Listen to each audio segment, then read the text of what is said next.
علماء کے ساتھ اٹھا بیٹھا کرو، دل بڑا ہوگا. بزرگوں کے ساتھ رہو، ان کی سخاوت کو جب اپنی آنکھوں سے دیکھو گے تو دل کیا ہوگا؟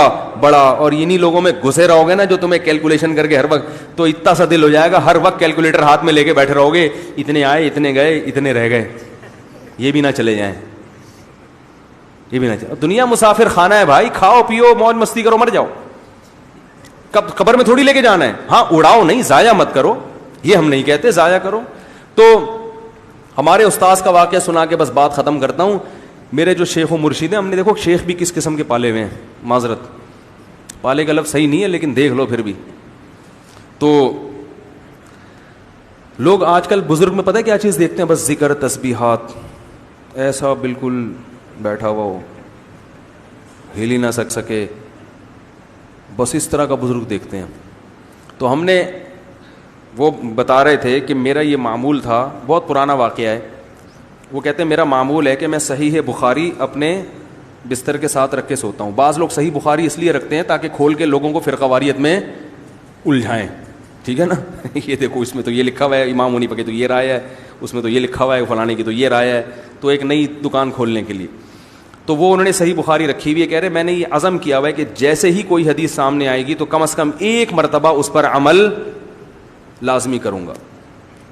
تو کہتے ہیں میں نے جب صبح اٹھ کے حدیث کھولی تو اس میں لکھا ہوا تھا کہ جو چاہتا ہے کہ اللہ اس کی عمر میں برکت دے، اسے چاہیے کہ رشتہ داری جوڑے، اسے چاہیے کہ رشتہ داری جوڑے.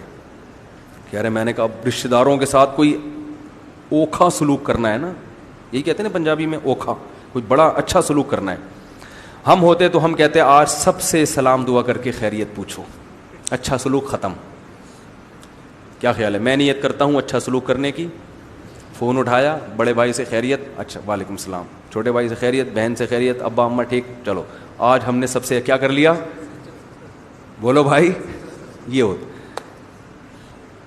تو کہتے ہیں کہ اللہ کی قدرت کہ کہتے ہیں کہ میرا ایک شاگرد تھا. ہاں کہتے ہیں میرے پاس، یہ پرانی بات ہے نا، تو میرے پاس کچھ پیسے پڑے ہوئے تھے، 25,000 روپے. وہ 25,000 اس وقت ایک رقم تھی اور ان کے لیے تھی، کیونکہ ان کے پاس تو 25 بھی نہیں تھے نا. جو غریب ہو اس کے لیے تو 25,000 بہت ہے نا. تو میرے پاس پڑے ہوئے تھے کتنے؟ 25,000. تو وہ میں نے اپنی کسی ضرورت سے رکھے ہوئے تھے. کہہ رہے ہیں بالکل وہی ضرورت میرے بڑے بھائی کو بھی تھی. کہہ رہے میں نے کہا اچھا سلوک کا تقاضا یہ ہے کہ اپنی ضرورت کو قربان کر کے بڑے بھائی کی ضرورت پوری کر دو. کہہ رہے ہیں وہ 25,000 میں نے اٹھا کے ان کو ہدیہ دے دیے، گفٹ، کہ یہ آپ کو گفٹ ہے. ان کو یہ نہیں بتایا کہ ایکچولی ضرورت تو مجھے تھی، مگر خون تو خون ہوتا ہے نا. ہمارے یہاں آٹھا نے کسی کو دے گا اور ڈائلاگ ایسے مارے گا مگر اپنا خون تو کیا ہوتا ہے. ایسا نہیں، بس یہ جی ہدیہ دے دیا ان کو اور اپنی ضرورت کو کیا کر دیا؟ قربان. کہہ رہے ہیں اگلے دن کیا ہوا کہ ایک آدمی آیا جو میرا ہی شاگرد تھا اور خاندانی کنجوس مشہور تھا.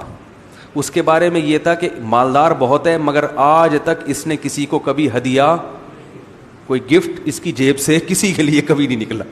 کہہ رہے وہ آیا اور اس نے بڑی لجاجت کے ساتھ، بڑی عاجزی کے ساتھ 2.5 لاکھ روپے مجھے گفٹ دیے، جو بالکل توقع کے برخلاف. 2.5 لاکھ روپے گفٹ دیے. کہہ رہے میں نے کہا یہ 2.5 لاکھ، ابھی میں نے 25,000 دیے اور کتنے آ گئے؟ 2.5 لاکھ 25,000 کا کتنا ہوتا ہے؟ 10 گنا. اللہ نے کہا نا 1 کے 10 دوں گا. اب یہ دوسری آزمائش تھی. ہم ہوتے ہم کہتے ماشاءاللہ آ گئے، چلو جی اللہ کی نعمت. کہتے میں نے کہا کہ اس کا مطلب ہے کہ اللہ کو میرا کل کا عمل بہت زیادہ پسند، تو بھائی کے ساتھ اچھا سلوک کتنا پسند آیا، لہذا یہ رشتہ داری جوڑنے کے بدلے میں یہ پیسے آئے ہیں، تو یہ سارے پیسے میں بہن بھائیوں میں، بولو بھائی، تو دوبارہ زیرو ہو گئے. وہ 2.5 لاکھ سب بہن بھائیوں کو برابر نہیں، بولو تو پھر رہنے دو، کیا کر دیے؟ بانٹ دیے. فیملی پلاننگ والے اس فلسفے کو، بولو بھائی، وہ جو ذہن دے رہے ہیں نا آپ کو، اس میں یہ کہ اپنے بچے پہ خرچ نہ کرو، بہن بھائی تو دور کی بات ہے بھائی، پیدا اس لیے نہیں کرنے دے رہے نا کہ خرچ کرنا پڑ جائے گا. صحابہ تو بیوہ عورتوں سے شادی کرتے تھے، ان کے بچے لے کے پال لیا کرتے تھے اور یہ اپنے نہیں پیدا ہونے دے رہے. کیسی گندی سوچ بن رہی ہے کہ نہیں بن رہی لاشعوری طور پر.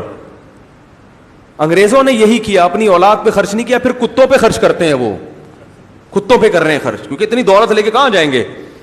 اور بڑھاپے میں کتے ان سے ہیلو ہائے بولو نہیں کرتے. بڑھاپے میں تو انسان کو اولاد چاہیے, بیٹیاں چاہیے, بہویں چاہیے, داماد چاہیے. خیر, تو وہ انہوں نے سارے پیسے کیا کر دیے, پبلک میں ڈیوائڈ.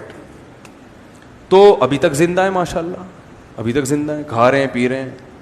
تو میں نے جو میرے پہلے شیخ تھے, جو ان شیخ کے شیخ تھے, ان کو اس سے بھی زیادہ سخی دیکھا ہم نے.